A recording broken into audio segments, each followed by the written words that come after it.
Você, por acaso, já esteve numa dúvida cruel de não conseguir escolher o seu vinho, ter que depender de uma pessoa especializada, um profissional, para fazer isso para você? Já pensou em você mesmo ter conhecimento para poder escolher o seu próprio vinho? Poder harmonizá-lo, inclusive, com comida, dar de presente para alguém, ou simplesmente beber com amigos? Pois bem, eu vim acabar com esse problema. Eu estou ministrando agora o curso Vinho, Conhecimento, Prática e Degustação. É um curso completo para os enófilos e para aqueles que amam vinho. Esses sim vão gostar muito do curso. Vamos juntos explorar o fantástico mundo do vinho e saber e se informar sobre tudo dessa maravilhosa bebida dos deuses. Há quem diga que existem vinhos feitos do abacate, da laranja, da maçã, de outras frutas.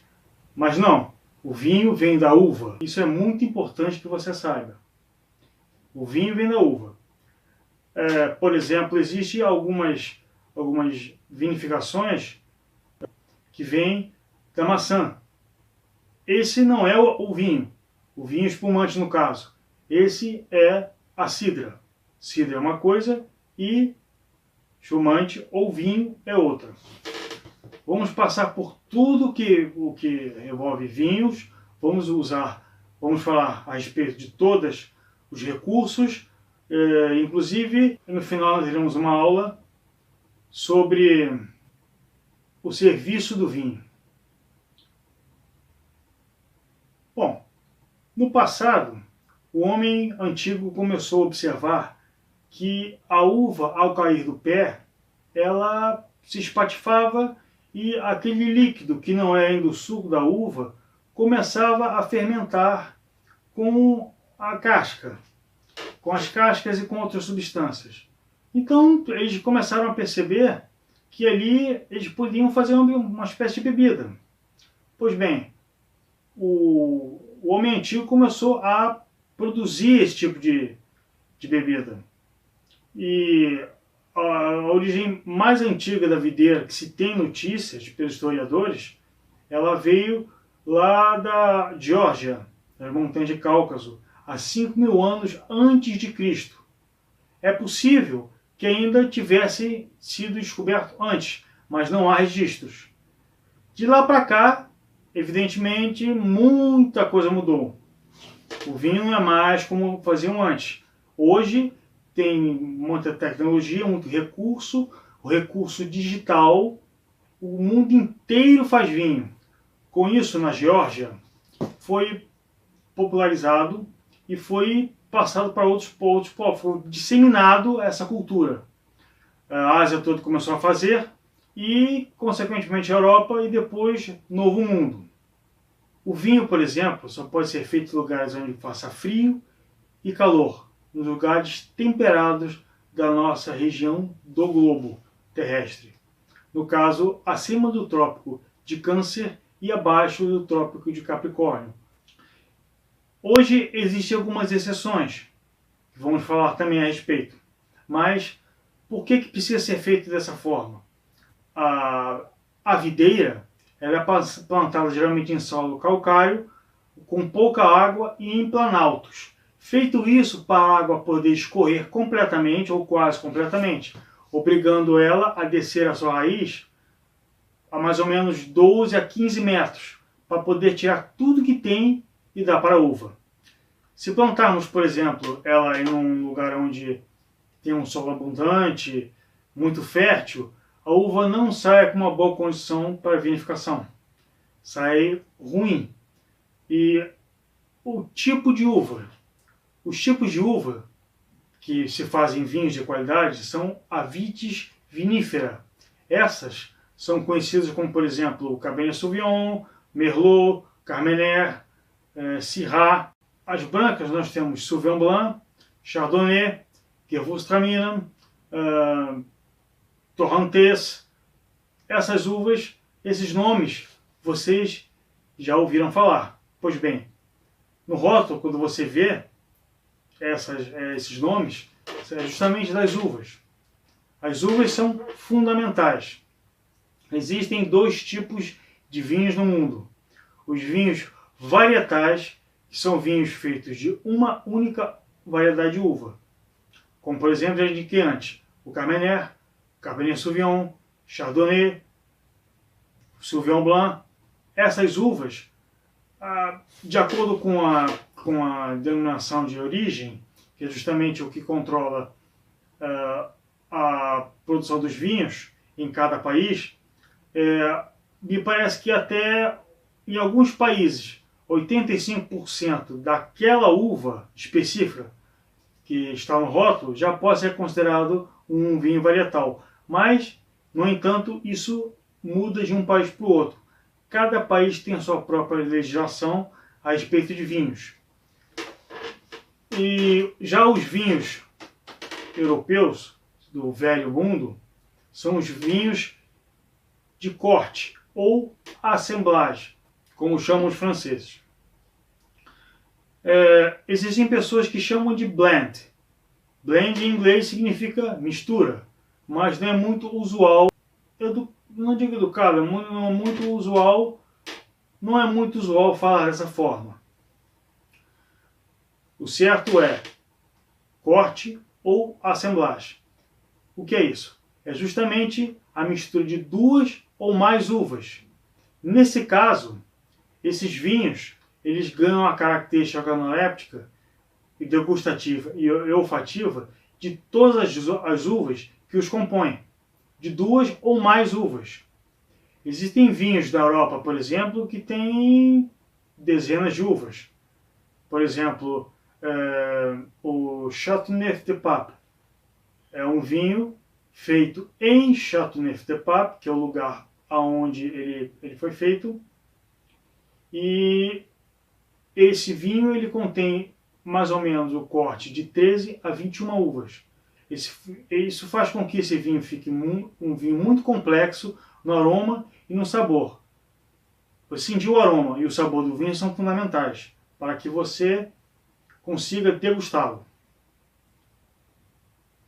O Velho Mundo, no caso a Europa, eles sempre tiveram a tradição de colocar o nome do terroir no rótulo, como por exemplo Bordeaux, Borgonha, Champagne, esses lugares. O Châteauneuf-du-Pape, que eu acabei de falar, também não é o nome do vinho, é o nome do lugar.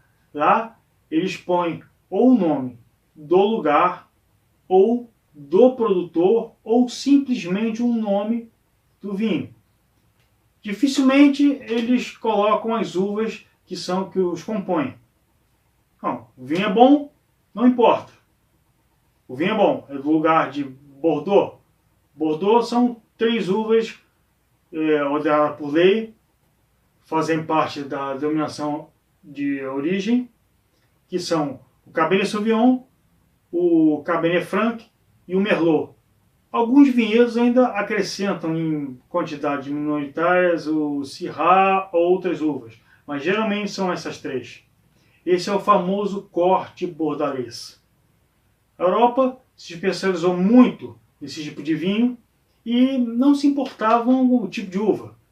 O vinho Bordeaux é muito bom, o Borgonha é muito bom, os outros são muito bons. O nome do vinho é que importa, não as uvas. Até hoje é assim. Com as grandes navegações, começaram a trazer as uvas, começaram a trazer as videiras lá da Europa para ser plantadas na América do Sul e América do Norte, até porque tem um terroir e condições adequadas para isso. Mas como naquela época não tinham a tradição de colocar o terroir na capa, no rótulo, eles faziam vinhos varietais de uma única variedade de uva e colocavam a uva no rótulo. Cabernet Sauvignon, Carmenère, Sauvignon Blanc, Chardonnay, essas uvas que já falamos a respeito. Isso, os vinhos, hoje esses vinhos eles se desenvolveram muito e são muito bons também. Não se prendam eles achando que os vinhos europeus são os melhores do mundo. Não, é errado falar isso. Os vinhos sul-americanos e norte-americanos também são muito bons.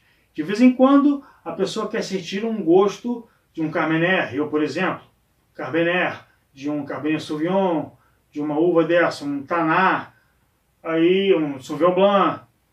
Nesse caso, é favorável você comprar vinhos da América do Sul, porque você vai sentir a característica organoléptica degustativa e olfativa dessas uvas. Ao passo que a Europa, não. A Europa, você tem os vinhos que são mais complexos no aroma e no sabor, porque ele ganha a característica organoléptica de cada uva daquela que o compõe. Então, são vinhos de maior tradição. Na Europa, nós temos alguns séculos de tradição. Aqui na América do Sul, nós temos algumas décadas. O breve histórico da disseminação da uva pelo mundo é justamente quando na Ásia começaram a passar esse conhecimento para outros povos e começaram a produzir vinhos em massa. Passou a fazer parte da cultura folclórica de cada povo, da Europa, da Ásia e de todo mundo praticamente. O vinho está imerso em toda a cultura, em toda o folclore de muitos países do mundo.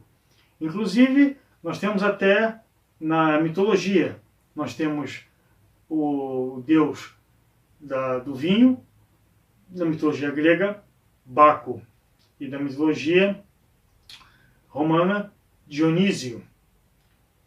Esses são justamente os deuses que falam que são deuses que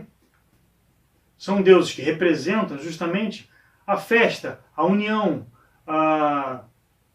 as pessoas curtindo o momento, como o vinho geralmente é feito. Você quando bebe um vinho, o vinho geralmente vem em garrafa de 750 ml. Para se beber uma garrafa inteira de 750 ml, a pessoa tem que ser um alcoólatra ou perto disso. Então, por que fazem justamente garrafas de 750 ml para se beber? Bom, justamente para obrigar a você a dividir o vinho com alguém. O vinho é feito para ser harmonizado com comida e boa companhia. Pode ser bebido sozinho? Só o vinho? Pode, mas não deve. Isso porque o vinho ele é muito complexo. O vinho tem mais ou menos de 11 a 13% de teor alcoólico. Se você olhar outras bebidas como cachaça, 42%, o uísque também 40% a 42%, você vê o gin, varia de 38% a 47%, é uma bebida muito alcoólica, justo. Mas o vinho, por que a pior bebida para se embriagar até hoje é o vinho? Mesmo com baixa teor alcoólico, ele é uma bebida que não perdoa os mal bebedores. Quando se embriaga com vinho, como ele é feito de água, álcool etílico e taninos, e centenas de outras substâncias, o seu corpo demora muito tempo a metabolizar. Se uma pessoa que se embriaga demasiadamente, ao ponto de não conseguir ficar em pé sequer, com vinho, ele fica uns 2 a 4 dias em casa se recuperando, porque o corpo demora muito tempo para metabolizar. Já as outras bebidas que eu falei, que são muito mais alcoólicas, no entanto são menos complexas. Essas, provavelmente no dia seguinte, ele no máximo vai trabalhar com dor de cabeça. Mas o vinho não. O vinho, ele não perdoa o mal bebedor. Se um dia você quiser se embriagar com algum tipo de bebida, com qualquer outra, menos com vinho. No vinho, inclusive, existe uma equação para o equilíbrio do vinho, que é justamente o grande desafio dos produtores, dos enólogos, é justamente fazer com que o vinho fique equilibrado. A equação é: taninos tem que estar equilibrados com teor alcoólico e acidez. Os três têm que estar equilibrados. Se um ficar desequilibrado, o vinho já não fica não fica muito bom, não fica muito agradável. Então, o grande desafio dos produtores é justamente esse. A diferença entre sommelier e enólogo é justamente que o enólogo ele é um profissional que é formado, geralmente, ele é um químico ou um biólogo que tem uma especialização, uma pós-graduação ou um mestrado, doutorado em enologia. Esse é o profissional que vai criar o vinho, é que vai colocar os números no papel. Ele é um profissional muito preparado, que sabe sobre geologia, sobre meteorologia, sobre diversas outras ciências, para se poder fazer o vinho. Já o sommelier é o profissional responsável por harmonizar o vinho com comida. Esse é o trabalho final do sommelier. Criar e manuter uma carta de vinhos para um restaurante, para um hotel, ou simplesmente harmonizar para si e para os amigos. Nesse curso, vocês não serão enólogos.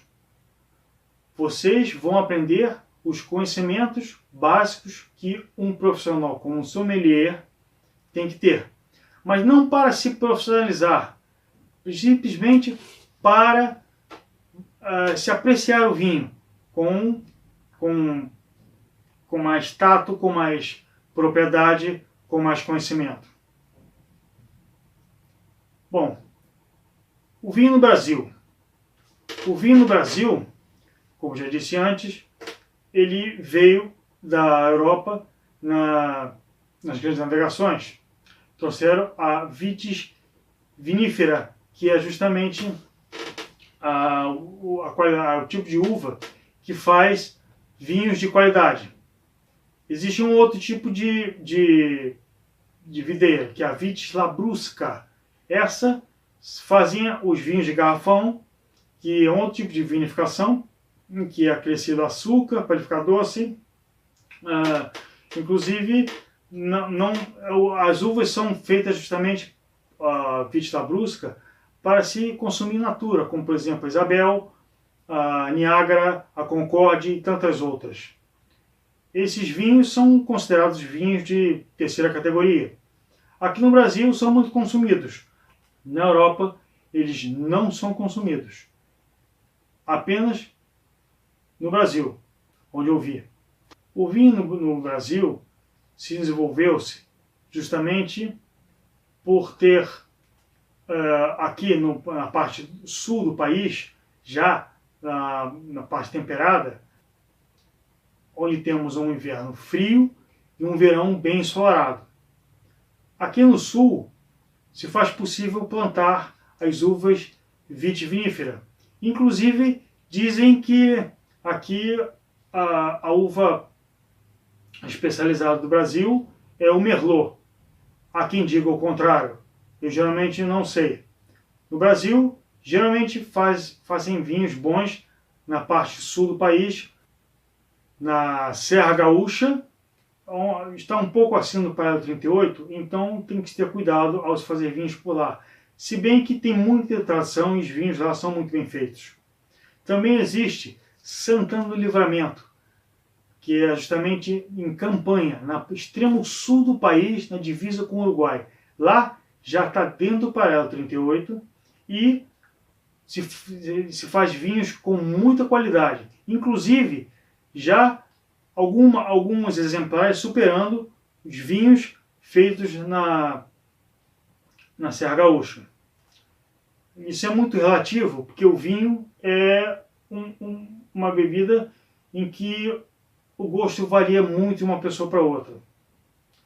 Existem pessoas que adoram os vinhos europeus, outros já gostam mais dos vinhos varietais, como os vinhos da América do Sul.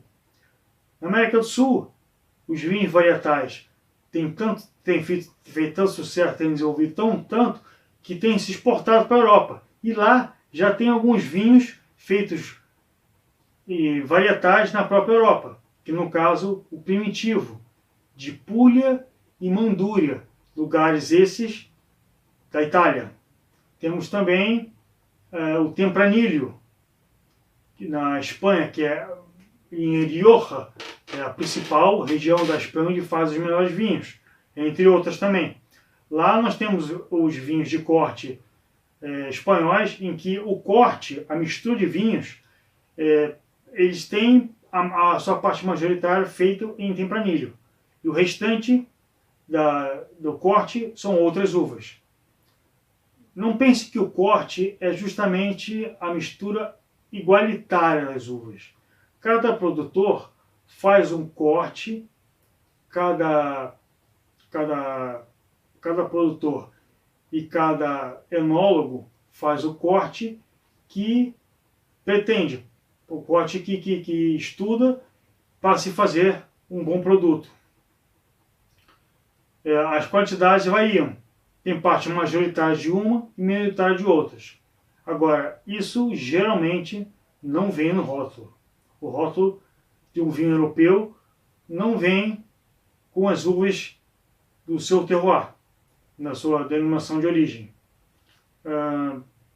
Existem algumas exceções. Em Portugal, por exemplo, muitos vinhos são feitos colocando suas uvas no rótulo.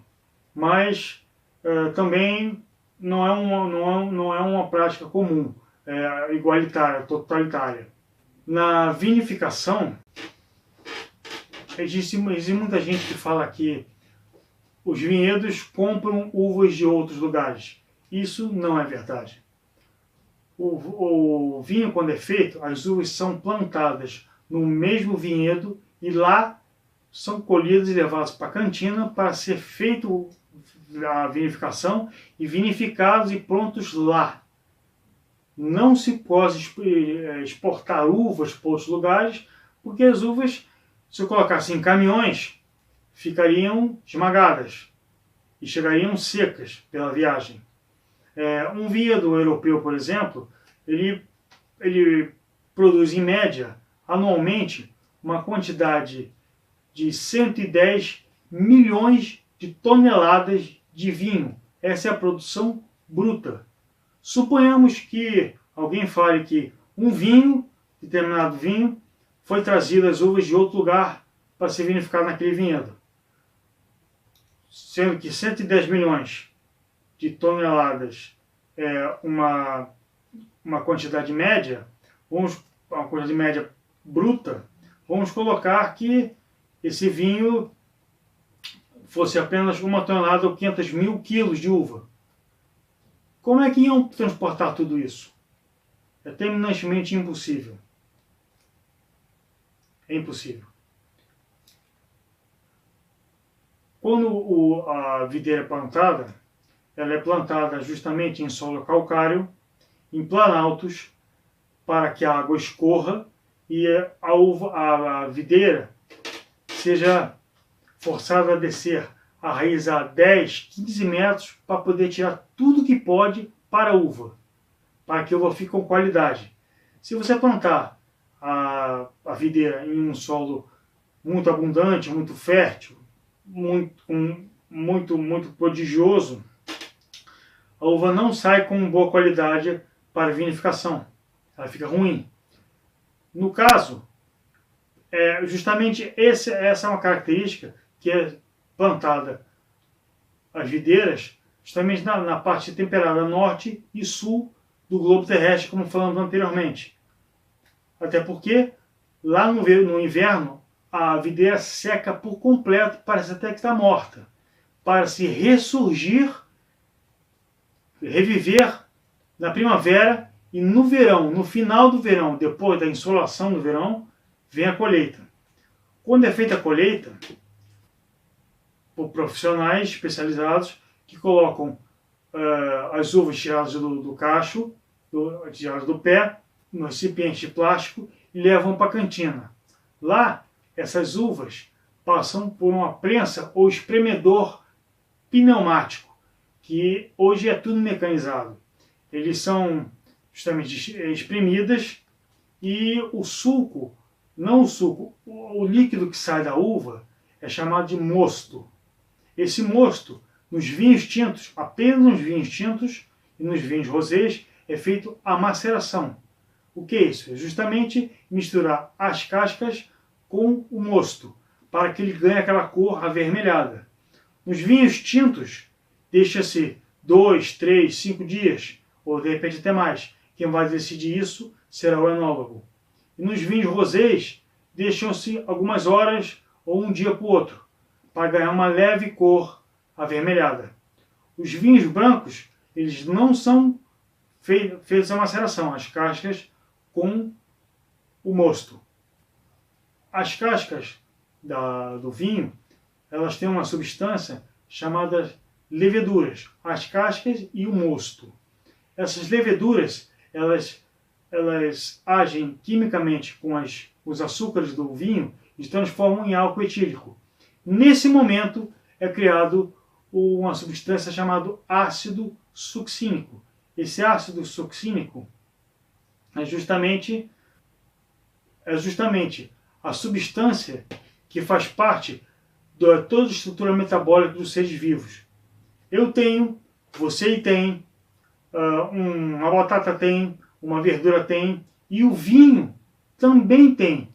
O vinho é uma criatura viva. Ele tem nascimento,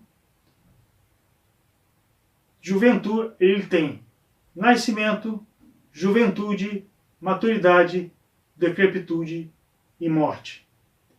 Geralmente, os vinhos no mundo, do planeta, mais de 90% talvez dos vinhos do planeta são vinhos de mesa. O que é isso? São vinhos que duram entre 4 e 6 anos. Até o 4º ano, o vinho está maduro. Esse vinho da América do Sul, vinho de mesa, ele já vem pronto, vem maduro. Você abre o vinho em casa, ele já está maduro. Até 4 anos, ele se mantém maduro. Do quarto ao 6º ano, ele já está em decrepitude. Ele começa a perder as características de acidez, de taninos, as características olfativas e outras também. Ele começa um processo de morte. Depois do 6º ano, dependendo do vinho, ele não se faz mais possível bebê-lo. Você tem que descartar. Existem exceções. Os vinhos de guarda, que são vinhos que duram vários anos. Por exemplo, os vinhos de guarda, geralmente são colocados em barricas de carvalho francês, e as barricas de carvalho são feitas para afinar o vinho, para que ele respire ali dentro. Ele ganhe contato com oxigênio e ele evolua ali dentro das próprias barricas de carvalho francês. Depois ele é engarrafado. Na garrafa ele ganha os aromas chamados terciários. São os aromas que compõem o buquê. Quando você abre o vinho, ele sente aquele perfume magnífico, um aroma espontâneo muito bom. Os vinhos de mesa também são assim. Os vinhos de mesa também têm os seus aromas terciários da garrafa. A garrafa é muito importante. Uma das coisas que falam muito no mundo do vinho é, todo mundo já ouviu falar, quanto mais velho o vinho, melhor. Não. Isso não é verdade, nunca foi uma verdade. O que acontece, na verdade, é que o vinho, as pessoas falam de vinhos mais longevos, que duram vários anos. São esses vinhos que são menos de 10% dos vinhos do planeta. São vinhos de guarda, vinhos feitos em barricas, mas eles têm também nascimento, juventude, maturidade, decrepitude e morte.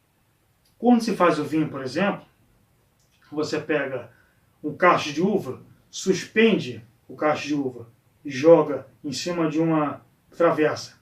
Ele espatifa. Sai aquele líquido, que nós chamamos de mosto.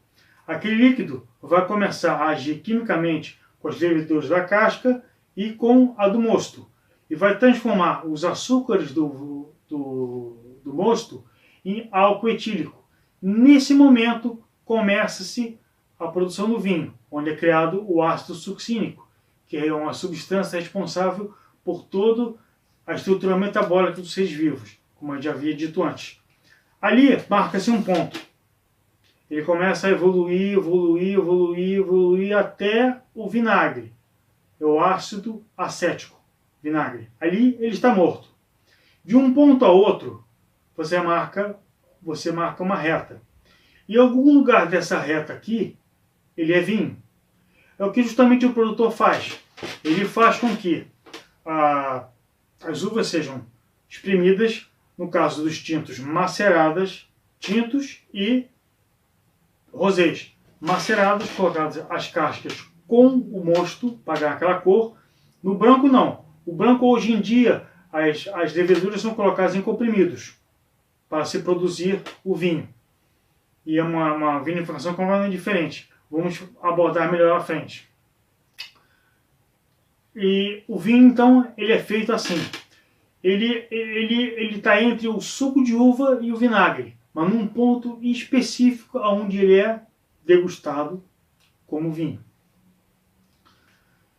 E mais para frente no curso, vamos ver justamente todo o resto do conhecimento que envolve o vinho. Nessa aula, vamos ficando por aqui. Espero que tenham gostado e espero vocês na próxima aula, ok? Até mais.